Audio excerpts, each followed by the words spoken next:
All right, we're in. We're in. Are you in? Because it's time for the show to begin. Okay. We got the first of two Pilsners. This is beer number 2 tonight of 3, but we got first of two Pilsners that I'm doing tonight. And whenever a Pilsner shows up, craft Pilsner of some sort, and especially if they say, oh, this is Czech style, I'm going to pick it up. And man, Uncle Leo's Czech-style Pilsner, their Czechmate, they've really upped their label game, man. That's a great looking fucking label on a can, if I do say so myself. So the Whiffen Brewing Company does the Uncle Leo's line of stuff in Lionsbrook here in Nova Scotia. Pictou County, I believe, is it, if I'm not mistaken. It's 5% alcohol by volume. What did they say on here? The Czech Republic is one of the oldest brewing cultures in Europe. It is the original country of the Pilsner, first made by Josef Groll in 1842. Lee Hardy saying, Uncle Liam's. Hello, misheard. Yeah. Our Pilsner is clear and golden with full white head. I don't need any tasting notes. They say they have Saaz hops, which is good. That's all I really need to know, unless they have anything more on the website. So what I'm going to do is do a real quick presentation. And Lee Hardy saying, Uncle Leo's. It's funny because it's our name. All right, so we got the Uncle Leo's here. I need to visit this place at some point. They're very close by. So yeah, where's the beer? Go to the shop, I guess.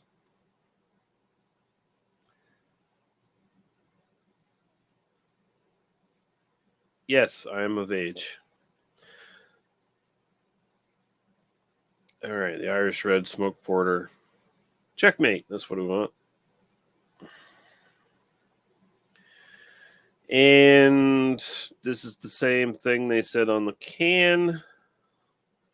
Ooh, it's got the crazy magnifying lens thing. Additional information. Well, that's not information I need. I don't need the weight or the dimensions of the can, thank you. That's ridiculous. Give me your grain bill or your mash bill, whatever. Like, give me something a little bit better than that. Oh well, what can you do? So we're gonna open this up and oosh, she foamed up. Pour this.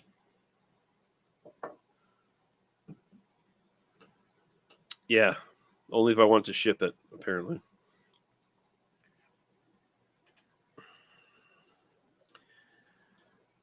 But I mean, even then, it's like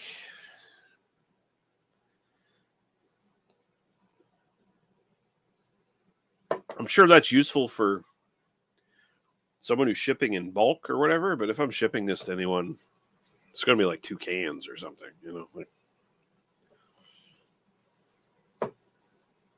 All right, let's look at this thing. So she's pretty pale. It is a little hazy, but it is kind of a pale golden straw color. It looks a little darker on the camera as usual. Quite a bit ahead. It was pretty active. I don't know if there's a date on this or not. Let's maybe check.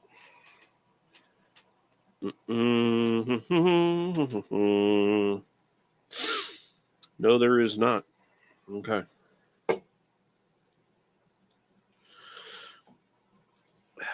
Lee saying pale like me. Look who's talking, lady. How many drinks have you had, Mrs. Hardy? All right, let's go to the aroma.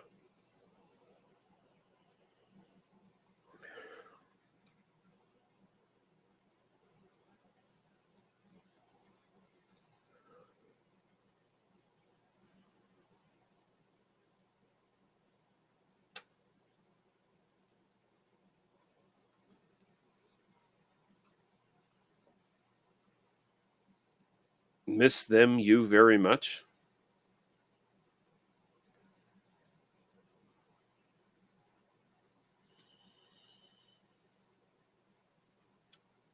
I think that answers my question. You've had too many drinks already. That made no sense. And my face sees the sun. I still see the sun once in a while when I walk out of work, sometimes. Occasionally I'll saunter outside and look at the sun before I go hide in the barn and drink beer.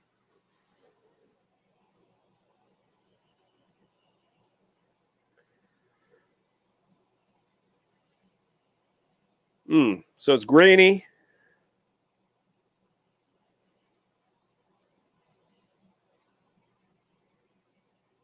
My body has seen the sun.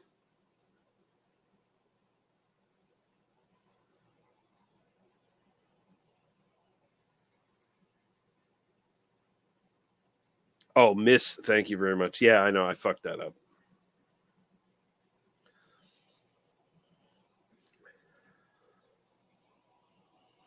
Yeah, so grainy. The hops almost a little bit herbal, kind of spicy, but can't really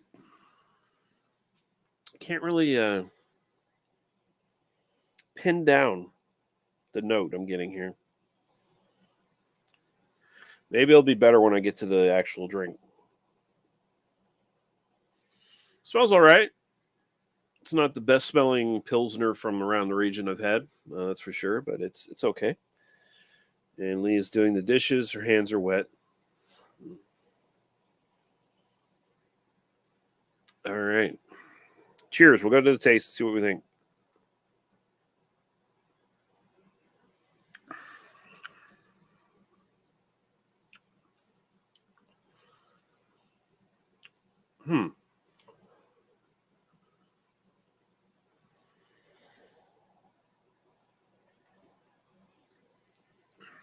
Pretty light bodied, to be expected.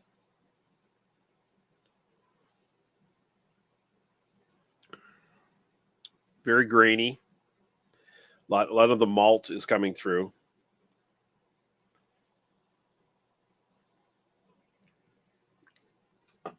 And Lee says she's on 2.5 glasses of wine. Wow. All right. I approve. Drunken Lady Lee is one of those Lady Lees I really enjoy. Actually, I can't think of a Lady Lee version of you I don't enjoy, but I'm probably biased when it comes to that.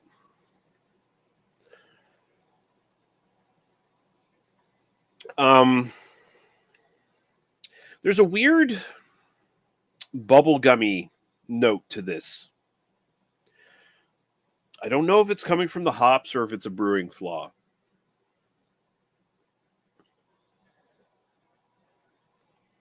But there's a lot of grainy malt up front. Gets to the finish, which is extremely dry. There's a little bit of a herbal, spicy kick to it, but there's this kind of a sweet bubblegummy note that doesn't sit right with me, which I think unfortunately is going to hurt this a little bit for me. She's got a light buzz. And she's talking about herself in third person as well. So there's that.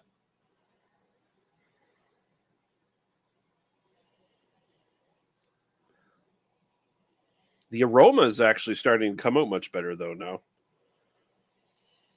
Very nice grain in general, with a little bit of herbal backing it up. The Saaz hops are sort of coming through a bit more in the actual aroma now.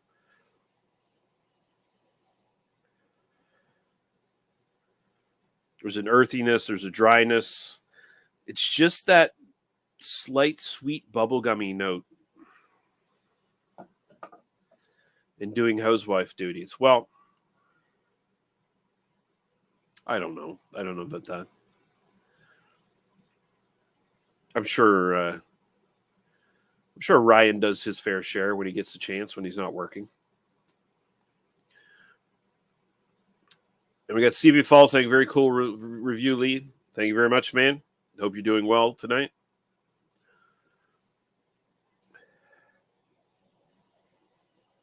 Yeah, this isn't great.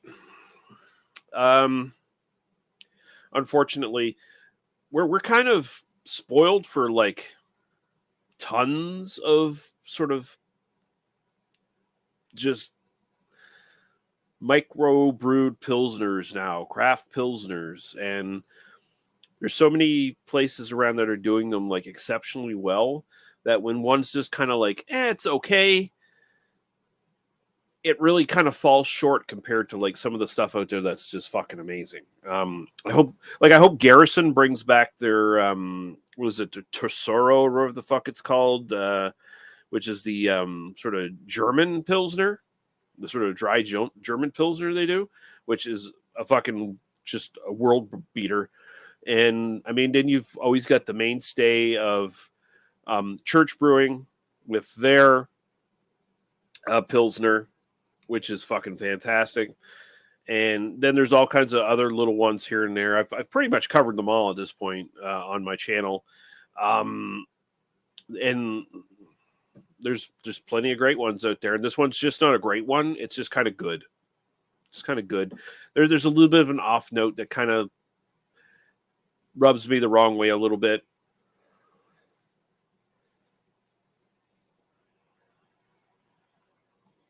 But it's okay. There's nothing terribly wrong with it. It's just not great. So style-wise, I'm going to throw a 6.5 at it. I think it's passable. It's decent. Could be better. It's worth checking out if you're into these style beers. And CB Fall saying, I'm doing great, Lee. Thanks for asking. Well, that's good. That's good to know, man. And my own personal preference, I'm going to throw a 6 at it. I'd drink it again, but I'm probably not going to buy it.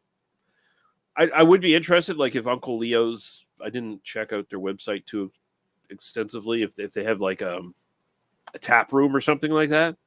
Maybe sit down and have this fresh off the tap. Maybe there would be a noticeable difference there. Might be something to enjoy. Maybe I'd do it then. But as it stands now, I'm probably just not going to pick this up again. If you get a 6 from me, it usually means it's okay, but it's just not something that's going to get my money anymore. So that's kind of where we're sitting with this one. So the Czechmate, Czech Pilsner from Uncle Leo's. 6.5 for style, 6 for personal preference. It's what do the kids say these days? The Zoomers. Is it the Zoomers now? Is that the new generation? What do they say these days? They say it's mid. It's mid. Decidedly mid, I guess. You got to keep up with the lingo. If you don't change with the changing world, you die. That's what I've come to understand. So I'm probably going to be dead tomorrow, by the way, just so you know. But until then, I'll be back in a few minutes, and we'll do the last beer of the night, another Pilsner, which is hopefully better than this one. We'll see. But thanks for watching, guys, and we'll be back in, I'll say 20 minutes. All right.